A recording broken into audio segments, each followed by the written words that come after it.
kolokolo aranofo lasibatra ny fanabeazana sy ny fampianarana ambony.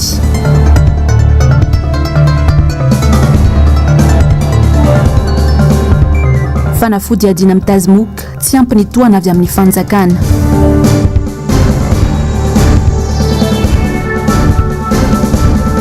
Tsy fandoavan'ny fanjakana karama inona no ambadika tsara ho fantatra. Tomboky lahy sy tomboky vavy mankasitraka anao hatrany manaraka ny fahitalavitry ny MBS amin'izao alina izao. Tonga soatra anatin'ny pejy fampahalalam-baovao manolotra ny arahaba no sady manasa anao sady anaraka izany hatramin'ny farany. Anboatsika ny vaovao ary amin'izao alina izao dia nanao hetsika fanarana tamin'ny alalan'ny fitokonana ny maroany sy mivondrona ao anatin'ny taxi be laharana fa 730 na ny 138 ao amin'ny coopérative AMPY io maraina io. Malona indrindra ny fitsabahana ataona olona mahitahita sy tsy manara-dalàna ao amin'ny coopérative ka manimba ny asan'izy ireo raha ny fanazavan'ny mpitatitra. Ando miaratina Mathieu Prince. Tsy azo ekena ny fitsabahana ny raha anatin'ny coopérative ataona olona tsy manara-dalàna ka animba ny asa hoy ireo mpitatitra amin'ny zotra 138 ka niroson'izy ireo tamin'ny fitokonana io maraina io. Misy ny kolikoly avolenta ao anatin'izany ka mampahazo vahana ireo olona ireo. Tsy misy afa-tsy ny fialana anatin'ny coopérative ny vahaolana hoy ny mpitatitra tsy tara ny fahavoazana. Mahatsiaro marina zay ataon'reto olona mbitsy reto.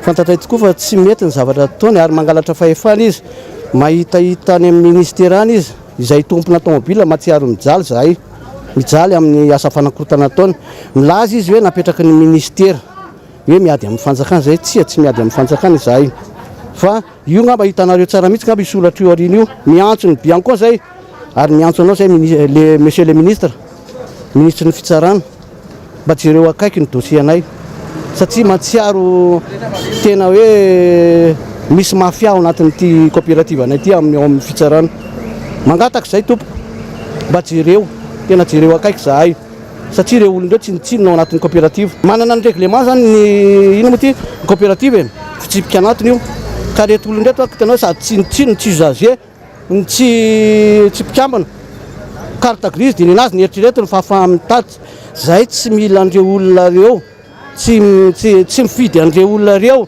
tsy nametraka an'ireo olondreo efa tonga any amin'ny commune nge le PV rehetrarehetra fanalana andry zareo e fa maninona tsy raisin'ny commune ny andraikitra fa maninona zay zany tia nanontaniana fa maninona nareo commune tsy mandray ny andraikitra nareo fa miandry aniza zany ny commune sa miandry an'lizy efa korotana be sy ny anina be se voandray andraikitra ny commune.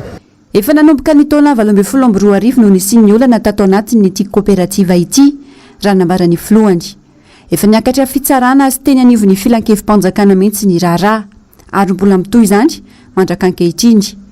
Manao ny fomba rehetra hitantanana ny coopérative ireo olona nilaza fa napetraky ny ministera ny indostria kanefa sady tsy manara-dalàna no mbola mambolokorontana ao anatin'ny coopérative ihany koa raha ny fanazavana ka tsy azo ekena.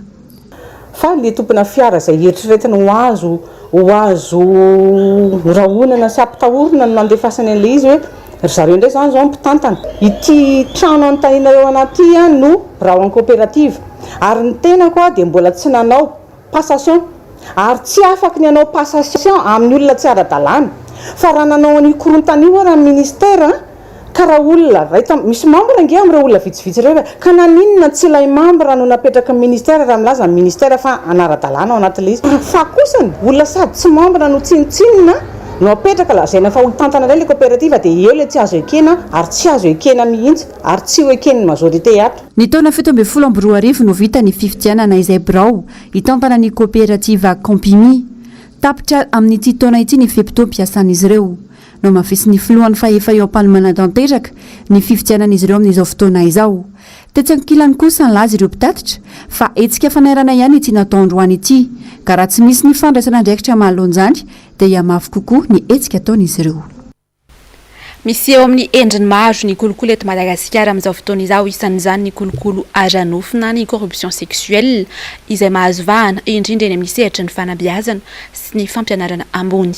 Ando miaratina sy Mathieu Prince hatrany. Adogoavana mila resena sy fongorona tanteraka ny ady amin'ny kolikoly izay miseho amin'ny endriny maro samihafa eto Madagasikara. Isan'ireo ry kolikoly ara-pananahana izay lasa tafiditra ao anatin'ny kolotsaina ary ekena hoe fa mahazatra mihitsy aza noho ny tsy fampinana ny tsy fisian'ny fandraisana andraikitra mahalonjay. tandindomindoza manoloha ny fomba ratsy mamoetra io ny siatry ny fanabeazana sy ny fampianarana ambony araka ny tatitry ny transparency international amin'ny alalan'ny tetikasa ady amin'ny kolikoly ara-pananahana miaraka amin'ireo fikambanana maro misihatra amin'izany fantatra tamin'ny alalan'ny valin'ny fanadihadiana nataon'izy ireo fa ambony ny tahan'ny mpianatra hiara-ny fanararotana aranofo eto amintsika anjery manontolo amin'ny faritra analamanga antsinanana ary diana no nanaovana ny fanadihadiana ka olona mahery ny 5 arivo avy amin'ny tokatrano 2 arivo ahitana mpianatra mpampianatra ary iray aman-dreny mpianatra avy amin'ny sekoly 40 no nahazona ny vokatra ny vohitra tamin'izany fa 420 amin'ireo no nilaza fa efa niara-ny harcèlement sexuel na eno sy nahita fa misy izany tranga izany any amin'ny faritra diana no ahitana tambony indrindra amin'ny kolikoly aranofo 520 tamin'ireo natao fanadihadiana mantsy no nanamarina ny fisiany kolikoly io tamin'ireo ray aman-dreny mpianatra miisa 300 ny 520 tamin'ireo no nilaza fa efa niaranjany ny zanany fomba fanao miseho amin'ny alalan'ny fanararotam-pahefana fanaovana ady varotra ny noty ary ny fanaovana tsindry izany lasibatra ny mpianatra fa misy amin'ireo mpampianatra ihany koa no efa niaran'io karazana kolikoly io 40 tamin'ireo 20 nanaovana fanadihadiana no nanambara fa efa niaranjany izay nataona mpianatra misafidy ny anginy ireo vo no ny enatra sy ny tahotra amin'ny mety sy ny antso-jay mampatahotra nefa ny mety vokatra izany raha tsy laza fotsiny afa-tsy ny fiatraikany ara-batana sy ny ara-tsaina fa ihany koa ny fisiany tsy maty manota manao io fomba ratsy io dia izay no tena mbola zavatra goavana be mbola mila ezaka zany satria raha vao tsy misy an'ireo ankizy ireo na ireo izay niaran'ilay izy mitoroka an'izay zavatra izay dia ho zava-poana ihany satria tsy manana porofo mivainga antsika hoe tena misy an'izao tokoa fa io aloha izany efa nanaovany fanadihadiana dia efa nananay manana totanisa kely izany izahay hoe faritra dianany tena betsaka kolikoly ara-pananahana no zavatra ny tenen'ilay ankizy miainga amin'ny harcèlement sexuel izany hoe tsindry ara-pananahana foana nanaovana azy amin'ny voaloha dia avy eo izy izay vao mivadika ho corruption sexuelle izany hoe amin'ny fanadalatalana fanaovana drague ny tena anaovan'ireo olon'ireo anazy voalohany dia rehefa avy eo izy manao karazana hoe tolotra hoe hovatsiany vola ny fianarany ho karakarainy manokana izany hoe manao ohatry ny karazana hoe stage particulier kely izy ohatr'izay zany ny approche anaovan'ireo olona manao azy ireo dia rehefa vita izay dia misy ilay ankizy manaiky raha vao manaiky moa izany ilay ankizy dia mazava ho azy tsy miteny intsontsika hoe corruption sexuelle fa misy ny ankizy tena mandahy dia ilay ankizy mandahy na ilay olona eran'ilay zavatra zany ka mandahy dia miova ny fihetsika-ilay olona anankiray aminy izany hoe raha ao ampianarana zany mety hoe vao ilikiliky izy mety hoe tsy mivantana fa tsapa hoe tsy ohatr'izay intsony ny fitondrantenan'ilay mpampianatra mihoatra ny tamin'ny voalohany misy ny tamazotra miaro ireo mpampianatra eny amin'ny ministera ny fampianarana ambony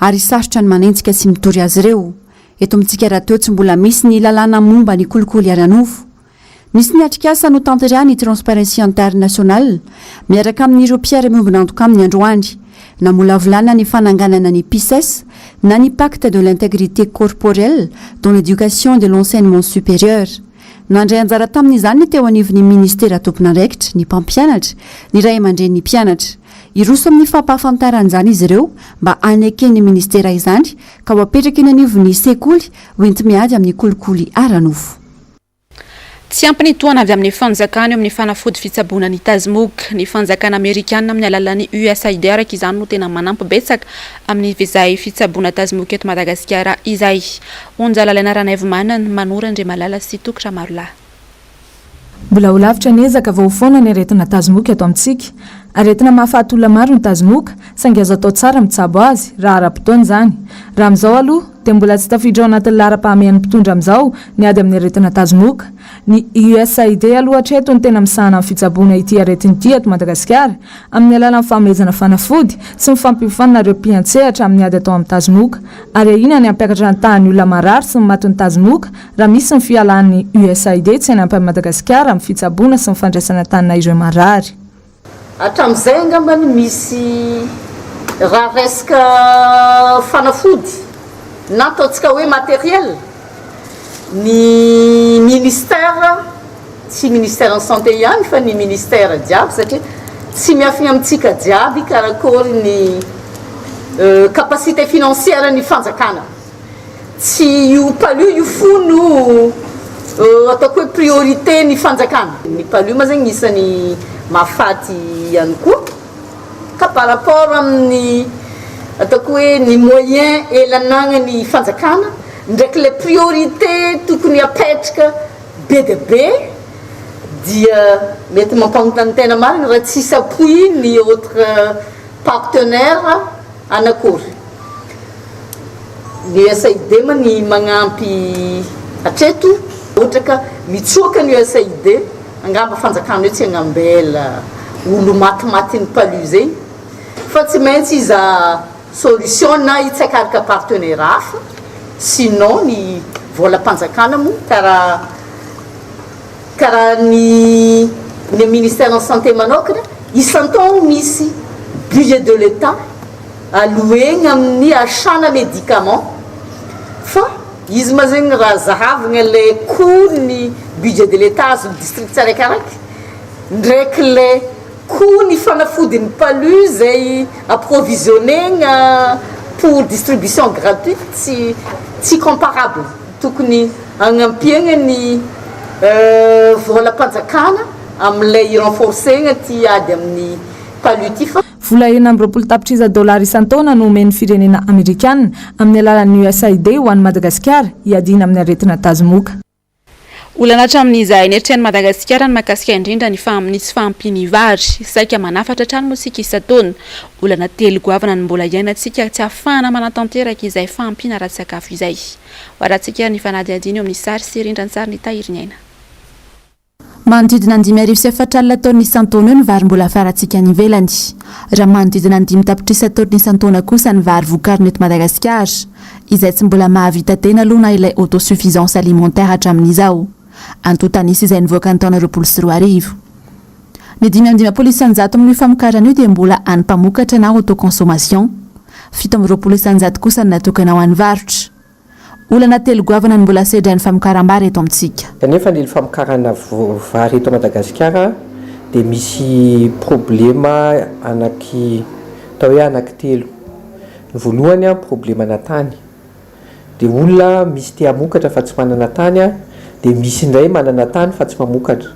Dia io mihitsy zany mila hoe jerena tsara ahoana ny afahana manome tany betsaka ho an'ireo izay olona te hamokatra, na tanora ireo na olona efa lehibe na izay te hamokatra rehetrarehetra. Problema faharoa, problema na sécurité. Dia problema sécurité io koa hitantsika eto Antananarivo mitombo foana anisan'ny olona satria betsaka ny olona avy any ambanivohitra mandositra aty Antananarivo satria misy an'ilay sécurité. Dia io zany tsy mety apetsaka koa ilay sécurité any ambanivohitra. Ary ny fahitako azy ny clé any sécurité dia décentralisation. Fahatelo dia ny resaka lalana. Mety mamokatra ianao fa tsy mivoaka mihitsy ilay vokatra dia mijanona fotsiny ilay vary fa tsy afaka tena hoe makaty andrenivohitra na aty amin'ny tanàn-dehibe. Ankoatra ny olana ny famokarana, anisa miteraka olana ihany koa ity fanafarana vary ity satria tsara aloha manamarika fa latsaka kokoa ny vidin'ny vary afarana noho ny vary vokariny eto amintsika. Ny vary en tant que produit stratégique na hoe produit tena hoe première nécessité ho antsika gasy dia tokony misy ohatrany karazana ohatrany hoe mécanisme de stabilisation de prix. Dia io mécanisme io tsy maintsy misy ohatrany karazana hoe caisse na hoe fonds afahana stabiliser anazy rehefa be loatra rehefa ohatra hoe betsaka marge amin'ny importation dia le vola marge iny anaovanao subventionnenao ny producteur ohatra mba hitovy foana ny prix an'ilay izy. Raha ohatra indray zany ka hoe lafo loatra indray ny vodiny any importation dia ohatran'izay verser subventionnena indray ny importation dia amin'izay mitovitovy foana ny prix tsy mahamaty amin'ny producteur, tsy mamono ny importateur ary tsy mamono ny consommateur. Dia manangana ohatrany karazana izay ny karazana ohatrany hoe caisse de stabilisation na ohatrany hoe fomba mécanisme de régulation izay ny afaka atao amina produit stratégique. Manodidina ny 1,3 tapitrisa hektara amin'izao ny velarana tanimbary eto amintsika. Ny 2,7 amin'ny velara-tany io dia tavy avokoa na riziculture sur brûlis. Ny aliny 20 Oktobra lasa teo tokony tamin'ny 7 ora no nisehony ilay fanafisiana banky iray tao Ilakaka distrikany Iosy. Vola manodidina ny 700 tapitrisa ariary mahery no voaroba tamin'izany. Olona misy 20 no voaroy tao anatin'ilay fanafiana ka talen'ilay banky sy ny lefiny ihany no presque kombakomba tamin'ireo olon-dratsy ireo. Vehivavy ny roa ary lehilahy kosa ny sivy. Tetika efa voahomana ny ela ny fanafiana ary talohan'io fanafiana io ary dia efa nisy ny fivoriana matetika tao amina hotely iray nanaovana ny fanomanana rehetra. Natolotra ny fampanoavana izy ireo ny 20 Oktobra lasa teo ary nampidirina amponja eny tsy afany lehilahy miisa 7 ary eny an-tanimora kosa ny vehivavy roa izay talen'ny banky ny iray. Ny roa kosa dia mbola miandry ny fitsarana azy ireo. Ny maresaka iray sampirenena dia mitohy-hatrany ny fisamborana ireo olona manohitra ny fanonganam-panjakana ny Soudan amin'izao fotoana izao izay ataon'ny miaramila any an-toerana. Ny ampanginana ny mpanao fihetsiketsehana no tanjon'ny miaramila amin'izao fisamborana izao. Ny andindinin'izay ary fitiny onjalalaina ranaivomanana sy tokra marolahy. Voici le mot d'ordre de ces manifestants. Nampitombony anisan'ireo mpitandro filaminana ny asa omaly alarobia tany Soudan manoloana ny tsy fihamoran'ireo mpanao fihetsiketsehana. Vokany olona manodidina ny 100 ny voasampy omaly tany amin'ny tanàna Bouri tany Khartoum na ny tena nafana ny fihetsiketsehana ary tany amin'io tanàna io ny ankamaroan'ireo olona voasambotra ireo. Ny torabato mpitandro filaminana mpanao fihetsiketsehana anehoany izy ireo ny atezerany. Etsy andaniny ny miaramila mampiasa mbomba mandatsin-dranomaso ampemorana ny olona. Ny General Abdel Fattah moa no mitarika izao fanonganam-panjakana any Soudan zao, izy izay tsy manaiky ny fiara-mitantany sivily sy ny miaramila. Eo amin'izay maresaka iray sampirenena izay hatrany dia eninandro mialohan'ilay fivoriana andiniana mahakasika ny toetrandro andiany fahenina amin'ny 20 ny COP26 velotaraina amin'ireo voka-dratsy ateraky ny fivaovan'ny toetrandro amin'ny seha-piariana tantely ny mpiompy any Silisy. Onjalalaina ranaivomanana sy tokra marolahatrany. Pour cet apiculteur, le constat est amer. Ahina olany tamingana ny tetely any Silisy raha mbola mitohy sy mihamafy ny fiovan'ny toetrandro. Ny fiakarany hafanana be any an-toerana mandritra ny vanim-potoana ny lohataona no anisany mamotika ny seha-piariana tantely ka mampitarina ireo mpiompy. Maro amin'ireo voninkazo sakafon'ny tantely no maty noho ny hafanana be any an-toerana nefa ny 20 isanjaton'ny tantely any an-toerana no mivelona amin'izy ireny. Miteraka faty antoka ho an'ireo mpiompy tantely araka izany ny fiovan'ny toetrandro. Ity trango ity izay anisany mampanahy siantifika satria ny telo apa-efatra ny sakafon'ny olombelona dia misy tantely avokoa.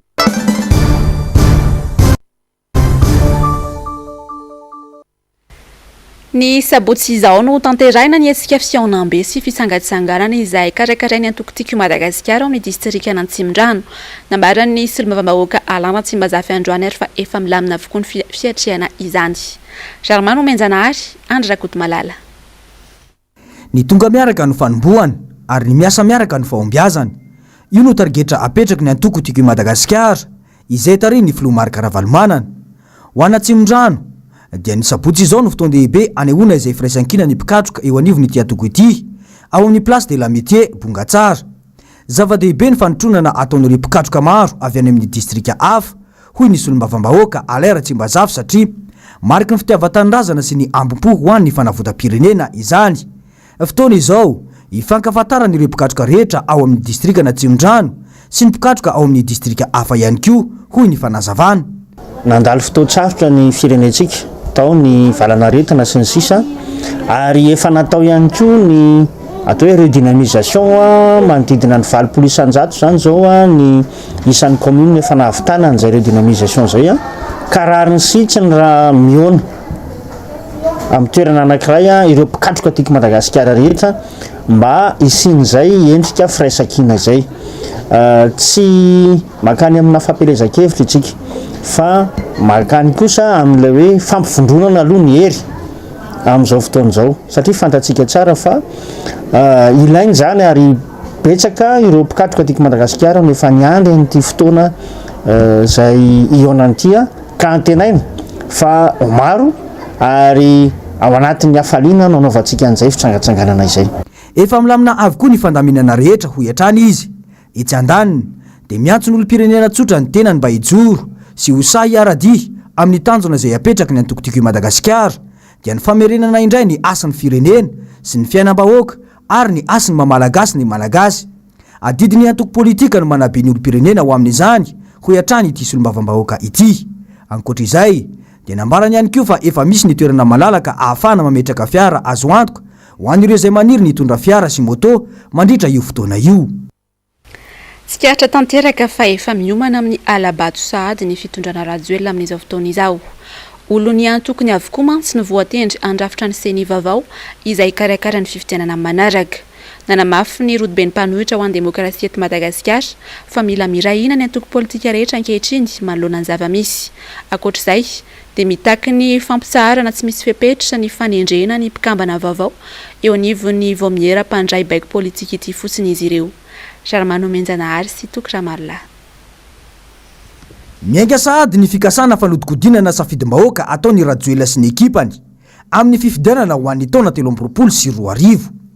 Olon'ny fanjakana avokoa no saika voatendry ao anatin'ny genie na ny vomiera maleotena isana ny fifidianana ho avy. Ireto no manendry ireo mpikambana ao amin'ny genie. Ny filohan'ny repoblika manendry olona iray, ny senateur manendry olona iray, ny anteny meram-pirenena mifidy olona iray, ny HCC mifidy olona iray, ny fitsarana ambony mifidy olona iray, ny olavitry ny avoka mifidy olona iray, ny olavitry ny mpanao gazety mifidy olona iray, ny fiarahamony pirenena mifidy olona roa. Ny ariva teo no vita ny fifidianana ny solotena ny mpanao gazety avy amin'ny olavitra vaovao. Na defa nisy aza ny fanendrena nataon'ireo brony OGM teo aloha, ary fantatra fa olona tao anatin'ny staff ny ministeran'ny serasera io voafidy io. Ny solotena roa avy amin'ny firaisamony pirenena ihany zany no heverina fa tsy olon'ny fitondrana Rajoelina mandrafitra ny genie vaovao. Ny eny amin'ny distrika sy ny faritany moa dia olombotendry ny fanjakana sy mpandray baiko avy amin'ny filoham-pirenena avokoa ankehitriny. Raha ireo zava-misy ireo dia tsy doublon intsony no iseho amin'ny fifidianana izay ho atao eto amin'ny firenena fa quadruplon mihitsy. Ny zavatra tsapa amin'izao fotoana izao dia misy ezaky ny fanjakana mafy mba azahoana ny 100 ny vato ananan'izareo solotena 100 ao anatin'io senita io. Izany dia zavatra tsy azo ekena satria tsy izay ny tokony izy fa ny senita ny tena fananananganana azy dia ho hitao daholo ny solotena ny akolafy rehetra eto amin'ny firenena. Dia ny tena ahitana mitetika ratsy eto amin'izao fotoana izao dia ny fanerena ny fanondrona ny filohany sy ny biraoany olafy ny mpanao gazety. Inona moa ny anaovana izany satria tsy hitako loatra sy ilana ny hoe olafy ny mpanao gazety izany fa ny ilana azy mba azahoana mame le olona izay ho tondrona ao anatin'ny senita satria ny olafy ny mpanao gazety dia hanondrolona ao anatin'io senita io. Dikan'izany serena mafy ireo tsy hamelana mihitsy mba ho an'ny fanjakana na ho an'ny mpitondra amin'izao fotoana izao ny olona lefany mba azahoana mame izay valim-pifidianana mety ho avy eo. Ny sosokevitra ataonay amin'izao fotoana izao dia hoe atsahatra aloha ny fanondronan'ireo olona izay tokony hitao amin'io senita io dodinihana lalina ny rafitra izay atao sy ny fomba nendrenany olona avy amin'ny alalana fionambe anankiray izay erahan'ny société civile ny mpitondra amin'izao fotoana izao ary ny mpanoratra. Izay ny tsy maintsy atao amoahana fekevitra ray tiarahana mba azahoantsika tena manamafy ny hoe fifidianana araka tokony izy. Ary tsy hitako hoe izay mampatahotra amin'izany misy olona efa mieritseritra amin'izao fa tsy maintsy izy no lany aratokisany fananany atsasamanilany vato ka inona moa maharatsy an'izany manamafy ny atsasamanilany vatony ny fanaovana zavatra ohatr'izany. Raha ho an'ny RMDM dia tsy azo heverina ny irosona amin'ny fifidianana raha mbola ny firafitry ny genie sy ny HCC ankehitriny io.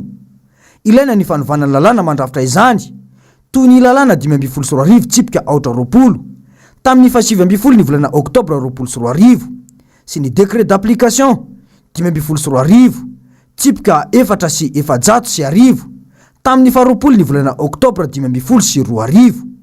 Ny tsy tokony fahafahan'ny filoham-pirenena am-perinasa manendry olona andrafitra ny genie araka ny andinin-dalàna fa 20 mifehy ny genie. Eo ihany koa ny tsy tokony ametrahany HCC olona ao amin'ny genie satria izy no amoaka ny voka-pifidianana ofisialy araka ny lalàna. Atsaharo ny fanendrena ny mpikamba ny genie vaovao io ho iatran'ny RMDM satria mifanipaka tanteraka amin'ny lalam-pandrenana io lalàna 524 tsipika 420 izay mamatra ny genie io fa manome vahana kosa ny mpitondro ho any amin'ny fanodikodinana ny safidim-bahoaka. Nanao tohivakana kosa ny fitakinan'ny karama sy ny fitokonana tao anatin'ny andro maromaro izay fa ina marina no ambadika ireny fitakina karama ireny. Iza no mitantana ny vola, makaiza ihany koa ny vola. Ity fanadihadiny ity ary no mamaly ny tsara ho fantatra rehetra mahakasika izany. Sary sy rindran-tsary ny tahiriny aina. Ny arahantsika ny aina sy nahita ireny fitokonana ny fanesy teto Madagasikara ireny dia ny fanontaniana mipetraka aloha izany hoe nakaiza ny vola tokony anefana ny karaman'ireny mpiasa nanao fitokonana ireny. Ireto ary ny tsara ho fantatra. Misy aloha ny antsoina hoe organisme rattaché izay manana teti-bola tsy miankina amin'ny fanjakana na budget autonome amin'ny alalana famatsim-bola. misy 2.7 ny eto Madagasikara toy ny BNGRC, ny FER na ny Fonds d'entretien routier sy ny ONN ohatra. Ny FER aloha no resantsika androany satria izy ireo no anisan'ny tsy voalovola hatramin'ny taona 2024. Vao tonga teo amin'ny fitondrana ny filoha ankehitriny dia navadiny OFR aloha ny FER ka laza hoe Fonds routier. Teo dia efa tapaka ny famatsiam-bola avy amin'ny PDF na partenaire technique financier satria FER no nanaovana fifanarahana fa tsy FR. Rehefa nanao an'iny ny FER dia maty zany FER dia lasa FR dia tsy miexiste intsony tonga dia caduque les protocoles. Ao anatin'ny protocole io nefa ao koa ny karama nireo station de pesage sy ny personnel rehetrarehetra tamin'iny zany financement hafa daholo nanao an'ireny zavatra ka tokony navadiny iny zavatra iny nataony tao amin'ny loi des finances dia ampidirina alohan'ny trésor amin'izay zany iny zavatra iny. Dia nefany ao anatin'iny protocole iny misy zavatra be dia be fanaovana karama ampiasa fanaovana an'izao budget de fonctionnement ampihodina an'iny zavatra iny dia ireny zany tonga dia fotsy daholo satria tonga dia niforcena fotsiny le zavatra dia navadiny tamin'ny fanjakana satria ohatra tsy zakana zany dia ohatra mbola misy koa zao mandeha makany amin'ny ministère de tutelle daholo zany gestion lisse dia nefany le mpiasa tavela eo dia zay nge zao ny zava-misy amin'ireo station de pesage reo vola tokony hoe andraika raha izy any amin'le entité nampanao azy dia tsy misy tsony. Raha izay ary ny orinasa tsy niankina tamin'ny fanjakana. Ny niankina tamin'ny fanjakana kosa indray toy ny PAT na ny mpiasa sy mpandraharaha amin'ny université izay nanao fitokonana ihany koa tao anatin'ny volana maromaro izay dia olana eo amin'ny indemnité de technicité. Tsara ny manamarika fa ny indemnité de technicité ity dia tafiditra hatrany ao anaty teti-bola mpanjakana. Ny indemnité de technicité zany dia ohatran'izao fandehany tamin'ny mois de mai 2021 tonga dia nanapaka ry zareo tsy niara tamin'izaniza ny finance hoe asona ny indemnité de technicité izy tao hoe fa 20 taona 20 taona io afatra amin'ny 2003 io zany natao dia gaga daholo ny mpiasa dia napetraka zany dia nanontanina amin'izay ry zareo dia hoe izy nge indemnité io zavatra hoe tokony passager. Tsy fantatra aloha izany ny tanjon'ny fanjakana na madian'ny tetikasa rehetra ho lasa miankina amin'ny fanjakana. Ny fantatra fotsiny dia vao nivadika tamin'ny fanjakana ohatra ny FER lasa FR dia tsy nanan-kerintsony ny fifanarahana tamin'ny mpamatsy vola.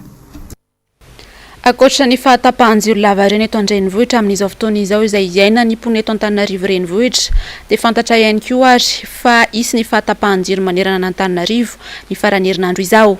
Nambarany mpanao politika izay naneho ny heviny momba izany androany fa tsy manana politika mazava ny fitondrano amin'ny fanarenana ity orinasa ity. Ramano Menjanahary, Andry Rakoto Malala. 700 lavitrisa no fatiantoka teo amin'ny orinasa mpanjakana JIRAMA tamin'ny taona 2024 izany hoe 3.80 tapitrisa euro ray faingo 900 miliara na 400 tapitrisa euro kosa tamin'ny taona 2024.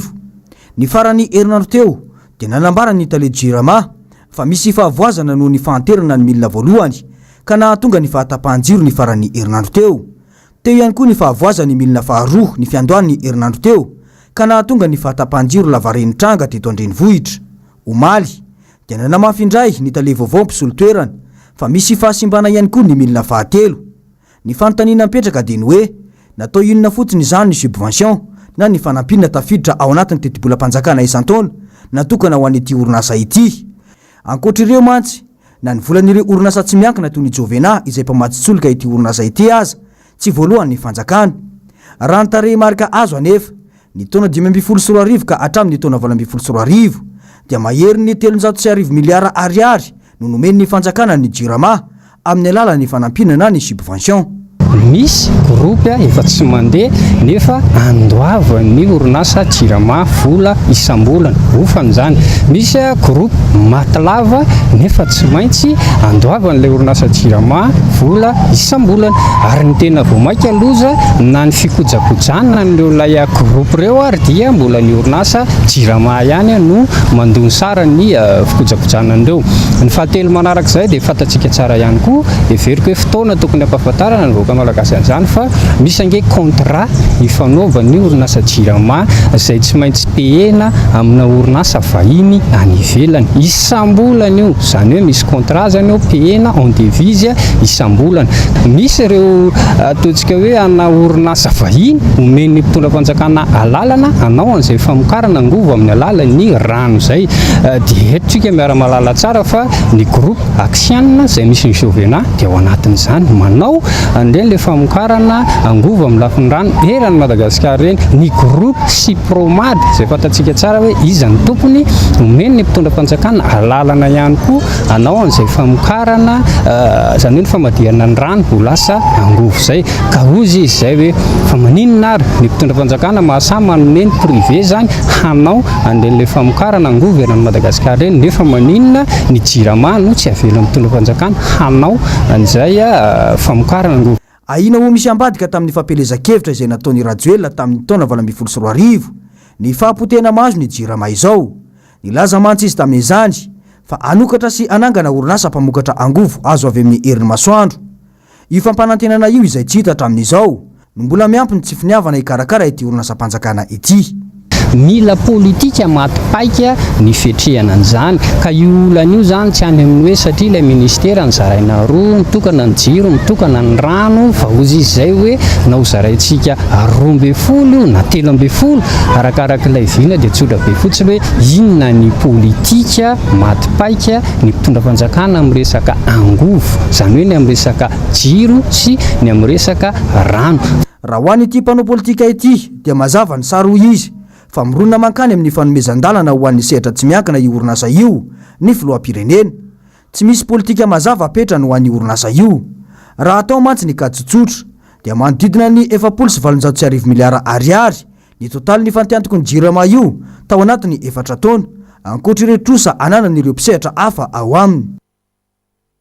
Tebaka anisan'ny songadina tao anatin'ny fandaharana miara-manonja androany mahakasika ny olana mianjady ny mponina sy ny tansany amin'ny faritra laotra iny. Voaresaka tao anatin'ny fandaharana ihany koa mikasika ny mpikambana izay andrafitra ny seny na ny vao miara-maleo tena misahana ny fifidianana eto Madagasikara.